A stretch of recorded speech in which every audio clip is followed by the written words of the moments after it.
I now present solutions to the exercises, starting with the first one, which was about the first figure 4.1.1, the alphas, and to show that they have the same utility differences. We are assuming expected utility, so that means I am assuming that you are using subjective probabilities. So let me use some notation. I'm assuming that your subjective probability for candidate 1, I denote it by P1. And your subjective probability for candidate 2, that's of course 1 minus P1, was easy to denote it as P2. So P2 is 1 minus P1.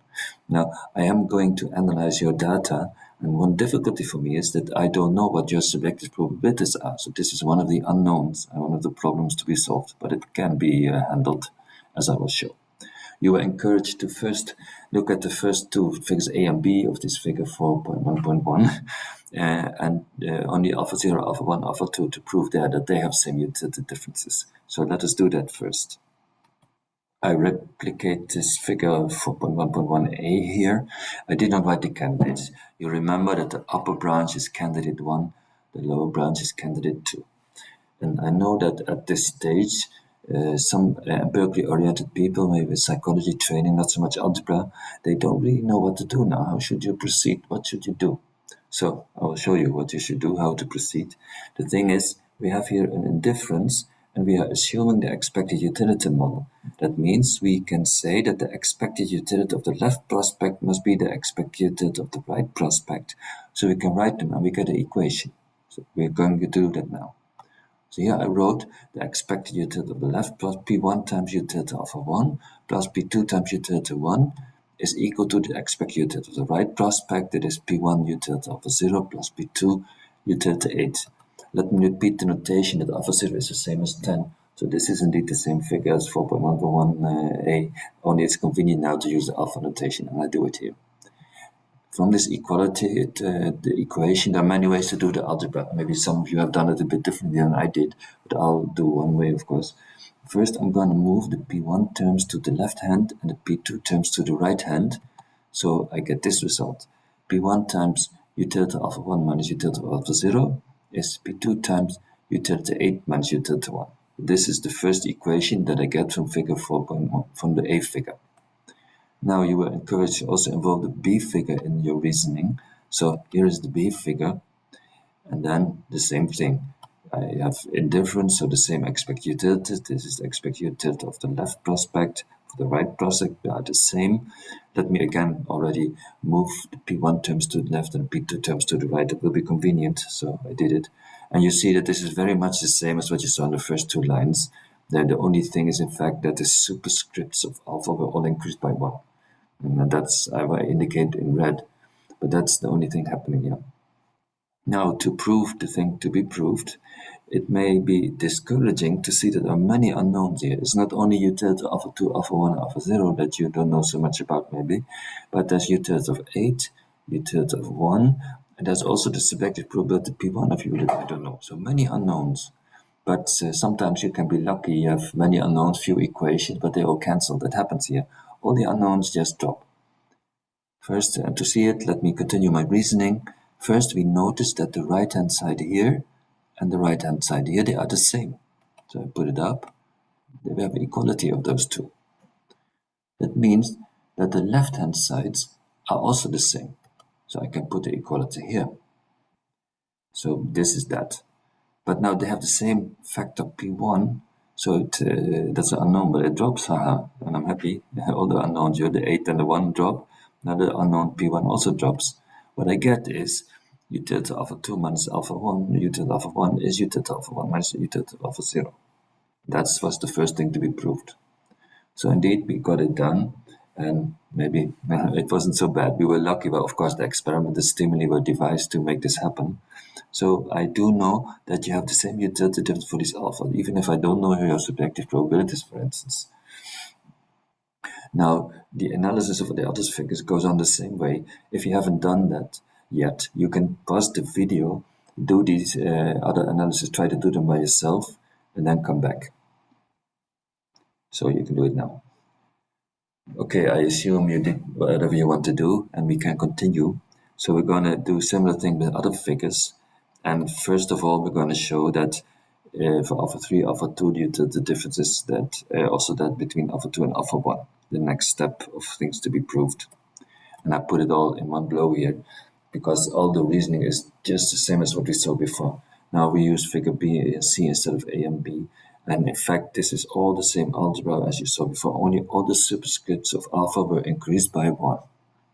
So again, here the expected utility of left prospect is expected of the right prospect. I move terms to left and right.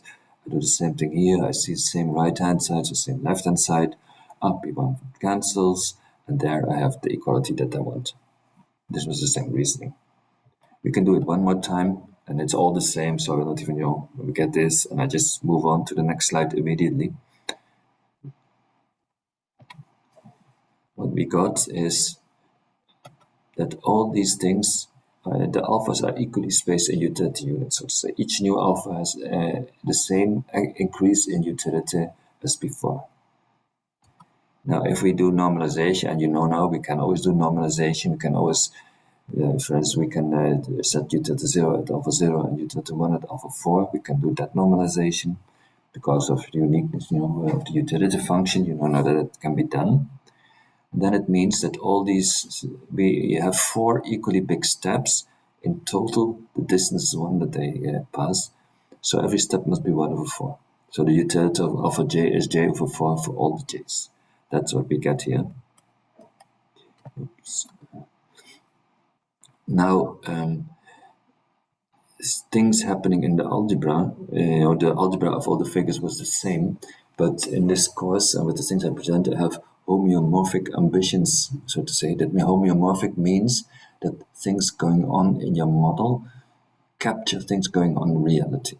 It's not just that we represent preference the right way, but we would like the concepts in our theory to also relate to reality. And that is happening here a bit. Let me go back to the figure that we have been analyzing now. It was this figure. So in the algebra, you saw the manipulations were the same for all the figures, but also psychologically, the decision process, I think same things are going on in the minds of people, of you, when you did these choices. For instance, if you look at the first figure, you say the lower branch is an argument for going to the right, because 8 is bigger than 1. So to be indifferent, the upper branch must make up for that. So this, what the payment that I am putting here, that will be alpha 1, should be bigger than 10, and so much bigger that it exactly offsets what the lower branch does. Okay, so it must be a bigger utility increase. And in this figure, you do exactly that, and you see the lower branch is exactly the same as here. So here the upper branch must offset the same thing as it did in this figure. And your arguments for pro and con, the arguments pro left must be equally strong in the B figure as in the A figure. So this utility difference here must do something similar of that. And this is the more so because that utility difference here is with candidate 1 as it was here in the upper figure. The lower figure also, that utility difference here, that difference in value, was always associated with candidate 2. So I think it's also psychologically plausible that the extra happiness you want in the figure A is the same as the extra happiness that you want in figure B, because they have to offset the same happiness coming from the lower branch. So I think also these figures encourage you to psychologically reason in that way. Of course, the next figures are like that too. And in that respect, the proof that I showed you, the algebraic manipulations, I have some ambition that they reflect processes going on in the minds of people, and maybe also in your mind. Anyway, somebody experienced with expected utility maximization, who knows the model very well, and he sees this figure, will quite immediately see, oh, these alphas must all have the same utility differences. And then because he sees immediately in the expected utility formula, here we get one difference. The expected utility terms, the upper branch must offset exactly that lower branch, but the upper branches must always generate the same expected utility difference in all the 4 figures, because the lower branches do so. And also the upper branch always have the same candidate 1. Well, we don't know the subjective probability P1, but whatever it is always the same. So if you know the expected utility model well and you see this figure, very quickly you already conclude all the alphas must have the same utility units. Okay, so those are some extra reasons why we did the experiment as we did. And the other exercise I will continue in the next recordings.